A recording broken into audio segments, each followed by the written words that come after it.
సావిత్రి అని పేరు పెట్టుకుంది కదా అని నీ మరదలేదో సతీ సావిత్రి అన్నట్లు చెప్తున్నావుగా? అవును, అంత గొప్పదే. కాబట్టే యముడి నుంచి ఆ సావిత్రి తన భర్తను కాపాడుకున్నట్లు ఈ రోజు తన భర్తని పోరాడి గెలుచుకోబోతుంది. 11 గంటలకంతా ఊర్మిళని నువ్వు కోర్టుకు తీసుకురావాలి. అలాగే సావిత్రి. నమస్తే అమ్మా. ఏదైనా వేరే కేసు గురించొచ్చారా? లేదమ్మా, మీ గురించే వచ్చాను. మా గురించా?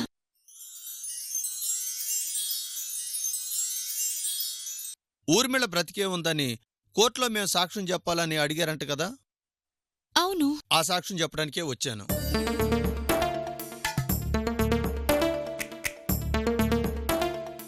అదేంటి, ఏసీపీ గారు వస్తానన్నారుగా? సీఎం గారి మీటింగ్ ఉంది కదా, దాని ఏర్పాట్లు సారాకు అప్పగించారు. సారా పని మీద వెళ్లారు.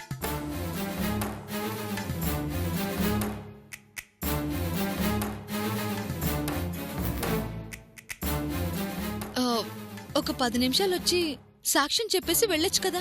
అలా చేద్దామని అనుకున్నారు, కానీ పై ఆఫీసర్లందరూ వస్తున్నారు. టైంకి రాలేకపోతే మీరు బాధపడతారని నన్ను పంపించారు. మీరు సాక్ష్యం చెప్తే సరిపోతుందా? ఊర్మిళను అరెస్ట్ చేసింది నేనే కదా, నేను చెప్పినా సరిపోతుంది. సర్లే, ఏసీపీ గారు రాకపోయినా మిమ్మల్ని పంపించారు, అదే సంతోషం. నేనిక్కడే ఉంటాను. మీరు లాయర్ గారితో మిగిలిన విషయాలు చెప్పండి. ఈయన చాలా సిన్సియరేసి అమ్మా. ఏసీపీ గారి మాటలు విని ఊర్మిళను వదిలేసి తప్పు చేశానని జాబే వదిలేశారు. ఏసీపీ గారు పొరపాటు చేశామని వెళ్లి బతిమలాడితే మళ్లీ జాబ్లో చేరారు. అంటే అతనికి ఊర్మిళ విషయం చెప్దామంటావా? వద్దమ్మా, ఈ విషయం 3వ కంటికి తెలియాల్సిన అవసరం లేదు. సరిగ్గా టైంకి ఎవరూ ఊహించని విధంగా ఊర్మిళను తీసుకొస్తేనే బావుంటుంది. అది నిజమేలేమ్మా. ఇప్పుడు చెప్పినా అతను చేసేదేముంది, నలుగురికి తెలియడం తప్ప. 3వ కంటికి తెలియకుండా తెస్తేనే బావుంటుంది.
Silence, silence, silence.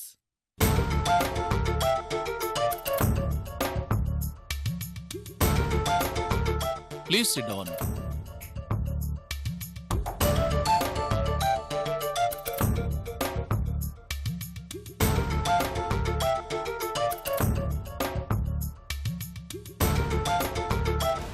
దండు సుబ్బారావు, దండు సుబ్బారావు, దండు సుబ్బారావు. ముందు మనకేసి పిలవడం లేదేంటమ్మా? మనకన్నా ముందు కొంతమంది ఉంటారు కదమ్మా. యువర్ ఆనర్, అతని ఆరోగ్యం సరిగ్గా లేదు. వచ్చే నెల 10వ తేదీకి వాయిదా వేయాల్సిందిగా కోరుతున్నాను. ఎన్ని వాయిదాలు ఇస్తున్నాం కదా అని తీసుకుంటూ పోతే ఎలా? మళ్ళీ వాయిదా అంటే అరెస్ట్ వారెంట్ ఇష్యూ చేయాల్సి వస్తుంది.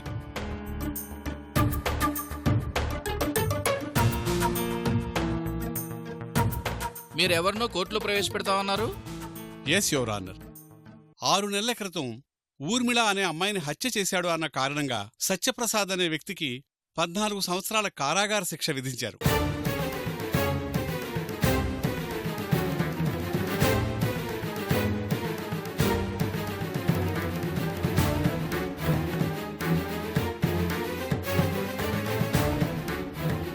ఆ కేసుకు సంబంధించిన వివరాలు మీకు సమర్పించాం.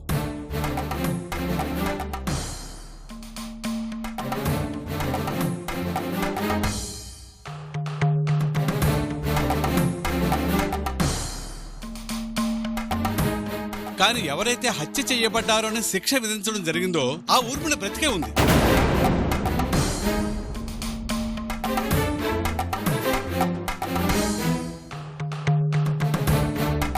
కుట్రపూరితంగా ఊర్మిళ అనే నిందితురాలు తను చనిపోయినట్టుగా నటించి అటు చట్టాన్ని ఇటు న్యాయస్థానాన్ని నమ్మించి ఒక అమాయకుణ్ణి జైలు పాలయ్యేలా చేసింది.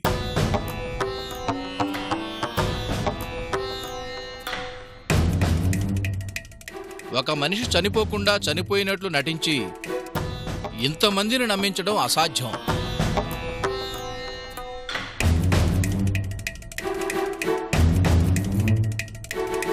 మీరు చెప్పింది నిజమే అయితే అందుకు సంబంధించిన ఆధారాలు ఏం ప్రవేశపెడుతున్నారు?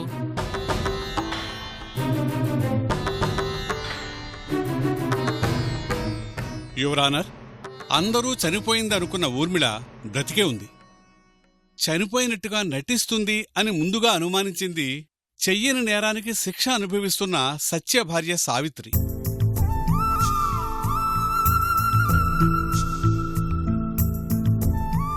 ఆ విషయాన్ని కోర్టులో నిరూపించాలని ఎన్నో కష్టాలు పడి ఊర్మిళ గురించి తెలుసుకుని తన స్నేహితురాల ద్వారా ఊర్మిళని పోలీసులకు పట్టించింది.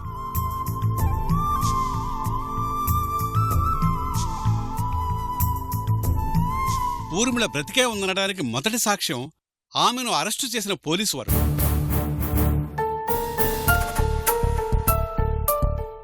వారిని పిలిచి విచారించవలసిందిగా కోరుతున్నాను. పోలీస్ శాఖ నుంచి ఎవరైనా వచ్చారా? Yes sir.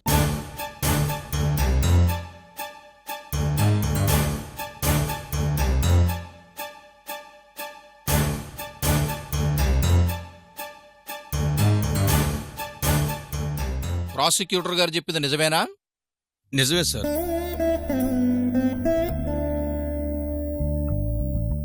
అరెస్టు చేసే సమయంలో మీరున్నారా?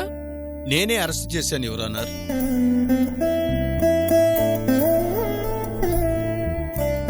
అరెస్టు చేసినప్పుడు కోర్టులో ఎందుకు ప్రవేశపెట్టలేదు? శని ఆదివారాలు కావడం వలన కోర్టుకు సెలవు కాబట్టి తీసుకురాలేకపోయాం. మరి ఇప్పుడు తీసుకొచ్చారా? అది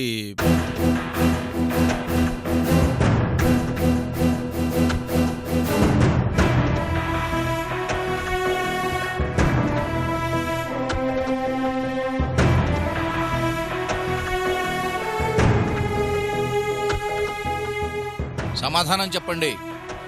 తీసుకొచ్చారా?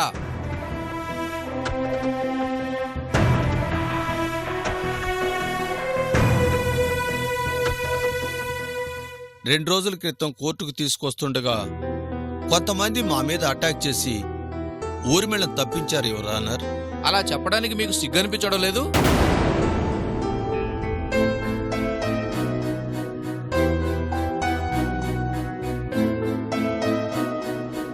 ఒక నిందితురాలు తప్పించుకుని వెళ్ళింది అంటే అంత నిర్లక్ష్యంగా జాబ్ చేస్తున్నారా?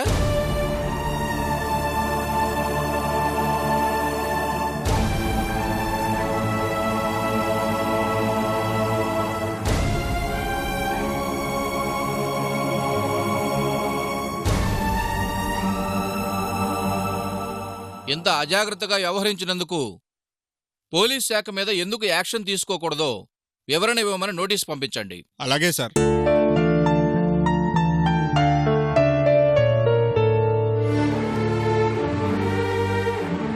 మీరు వెళ్ళొచ్చు.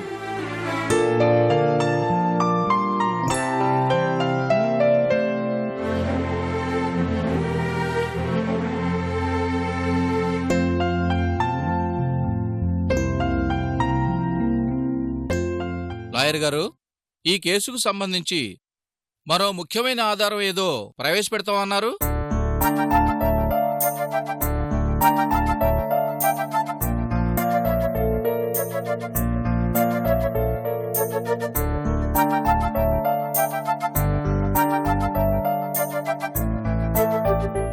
అందుకు మాకు కొంచెం సమయం కేటాయించవలసిందిగా కోరుకుంటున్నాను. గతంలో కూడా మీరు కోర్టు సమయాన్ని వృధా చేశారు.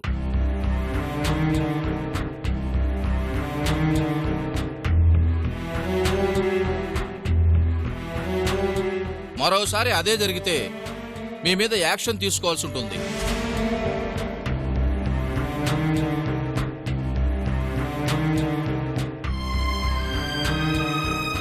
మీకు మరో గంట సమయం ఇస్తున్నాం.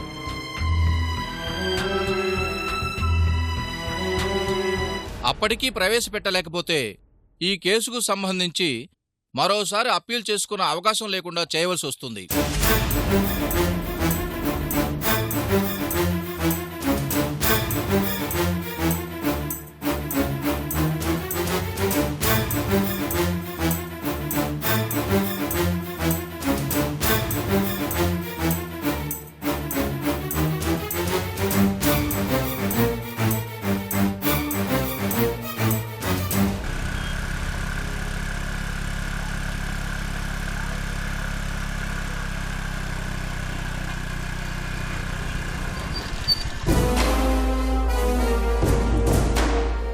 సినిమాకి టైం అవుతుందండి, త్వరగా పదండి.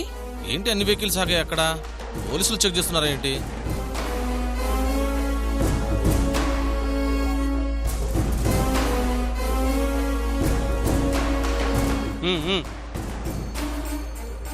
రేయ్, జాగ్రత్తగా చూడండి. వాడు మేడం గారిని ఈ రూట్లోనే తీసుకెళ్తున్నాడు. ఎట్టి పరిస్థితుల్లో మేడంను కోర్టు వరకు పోనివ్వకూడదు.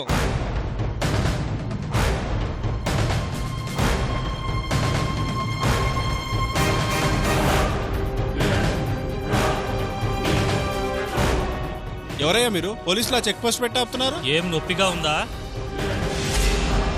ఇదేందో తెలుసుగా. దింపితే ఇంకా నొప్పిగా ఉంటది. మూసుకొని చెక్ చేశాక వెళ్ళరా.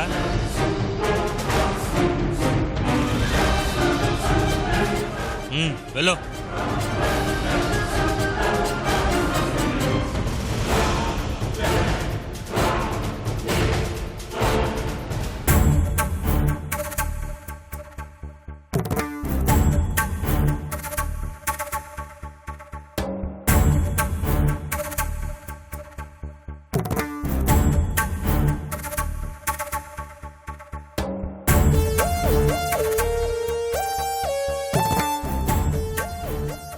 ఏంటమ్మా వీళ్ళింకా రాలేదు?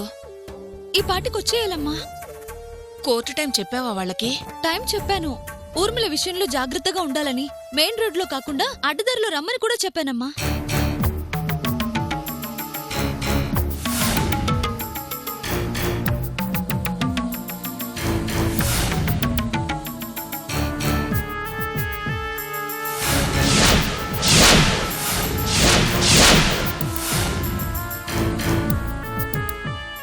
అంత వివరంగా చెప్పినా కూడా వీళ్ళింకా రాకపోవడమేంటమ్మా? ఈ పాటికొచ్చేయాలి. ట్రాఫిక్ వల్ల లేట్ అయిందేమో అనుకోవడానికి వాళ్ళొచ్చే దారిలో ట్రాఫిక్ కూడా ఉండదు. అయినా ఇంత ఆలస్యం ఎందుకు అయి ఉంటుంది? ఒకసారి ఫోన్ చేసి అడుగమ్మా.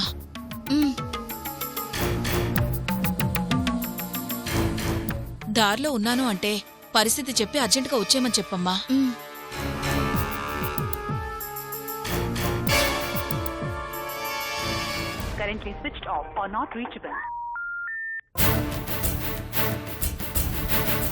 ఏమైందమ్మా?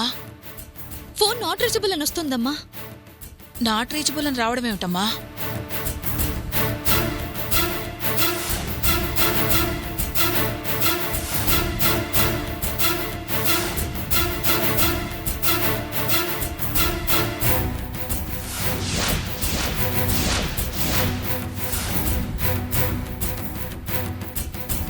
అటు జడ్జి గారేమో ఇదే చివరి అవకాశం, ఈసారి తీసుకురాలేదంటే ఇంకెప్పుడూ అప్పీల్ చేసుకునే అవకాశం కూడా ఇవ్వనని వార్నింగ్ ఇచ్చారు. అసలు వీళ్ళు బయలుదేరారా? బయలుదేరితే దారిలో ఏమైనా ఇబ్బంది కలిగిందా? ఏ విషయం తెలిసేది ఎలాగమ్మా? లేదమ్మా, పరిస్థితి బావకు తెలుసు. చిన్న చిన్న ఇబ్బందులున్నా ఎలాగైనా వచ్చేస్తాడు.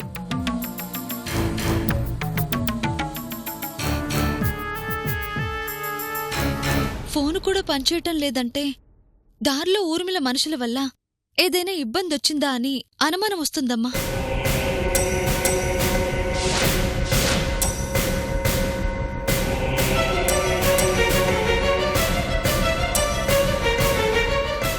జడ్జి గారిచ్చిన టైం కూడా అయిపోవచ్చింది. ఇప్పుడేం చేద్దాం?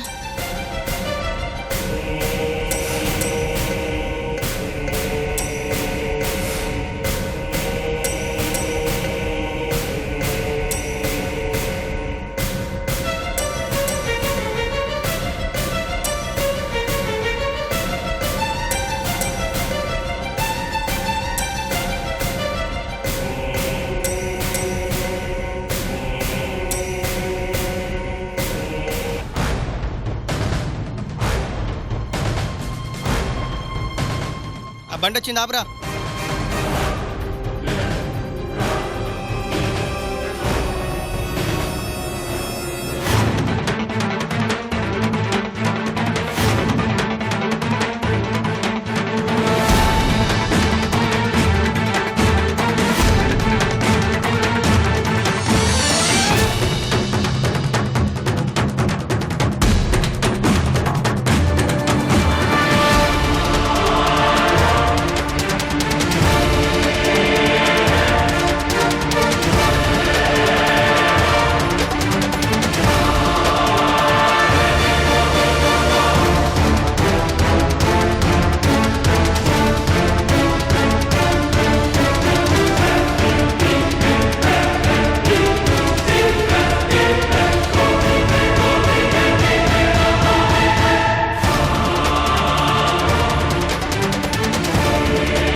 ఆపరా రేయ్, ఏముందిరా బండ్లో?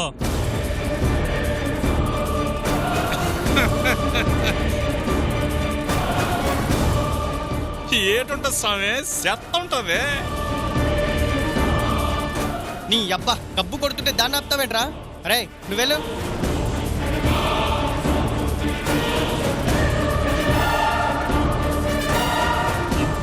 వెళ్ళను బాబు, నా బండిని పోలీసులు కూడా ఆపరు.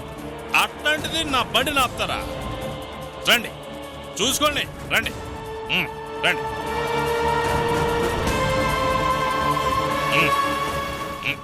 రండి చూసుకుందరు కానీ రండి. నా బండిలో ఏం బంగారం ఉందో చూసుకోండి, రండి. రేయ్ మా వాడు బుద్ధి తక్కువ ఆపాడురా. నువ్వు పోరా నాయనా, ఈ గబ్బుకు చచ్చేలా ఉన్నాం.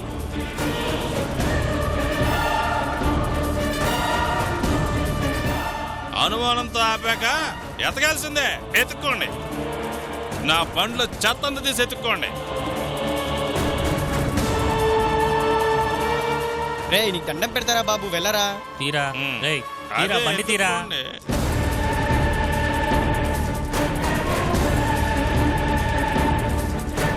వెళ్ళు, పోని పోని.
ఊర్మిళ హత్య కేసుకు సంబంధించి వాయిదాల మీద వాయిదాలు తీసుకుంటున్నారు.